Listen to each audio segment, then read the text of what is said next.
was only a measurement. It's all we did. Simple measurements. According to the uncertainty principle, you cannot know a particle's momentum and position at the same time. You just can't. You can either know how fast it's going or where it's located, not both. Well, we beg to differ. My name is Dr. Amanda Hayes. For the past 10 years, me and my team in lab were working on a method to do just that. Measure a particle's momentum and position at the same time. Of course, it was mostly a side project that we did together in our free time. No one believed that he could actually do it, but it was the curiosity and the determination to prove the greatest physicist wrong that kept us going. And gradually, despite all odds, we were making progress.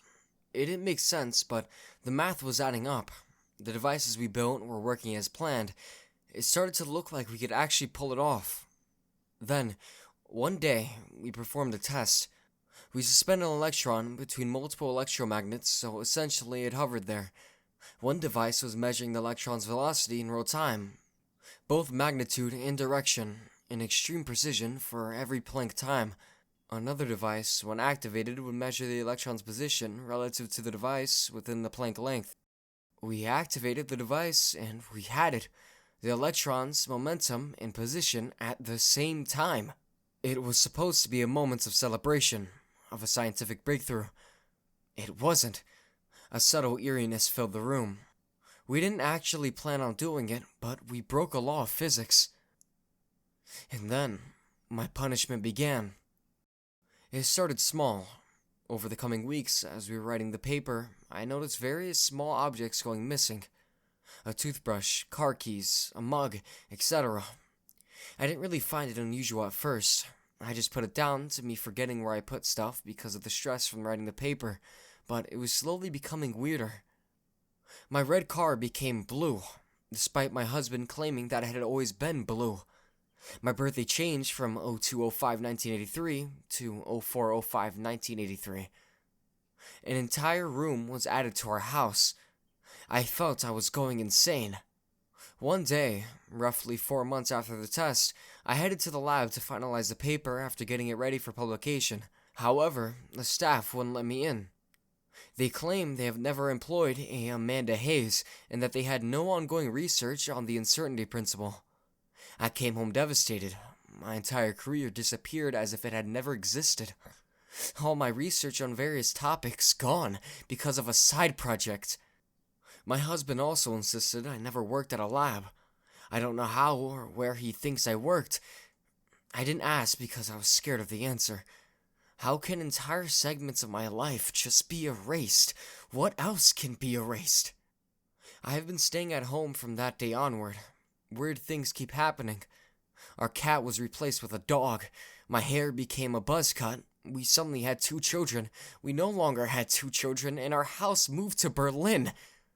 Everyone besides me was oblivious to anything happening. Everything in my life was uncertain. I could hardly keep up anymore. I didn't know how far it'd go, or how long it'd keep going for.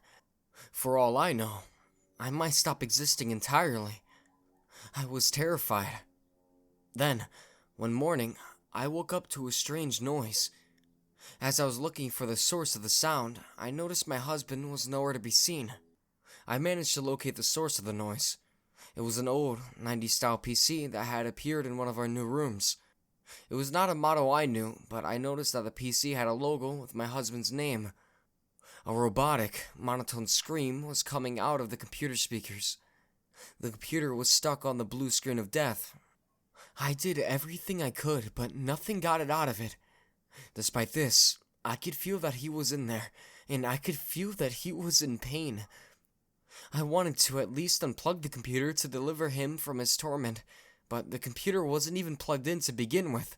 He was the only constant thing in my life, and now he was in internal suffering. Could I be next? For the next few days, things stopped changing. I couldn't get any sleep. The monotone screaming was audible from everywhere in the house. Just when I decided to leave the house, another change had occurred. Me and the computer imprisoning my husband were suddenly teleported into space. His screams kept going. Of course. I don't know how I can still hear him. I don't know how I can still breathe. I don't know how I can still access the internet. I don't know if it's over or if it will find new ways to torture me. All I know is that as I stare into the void of space, the void stares back.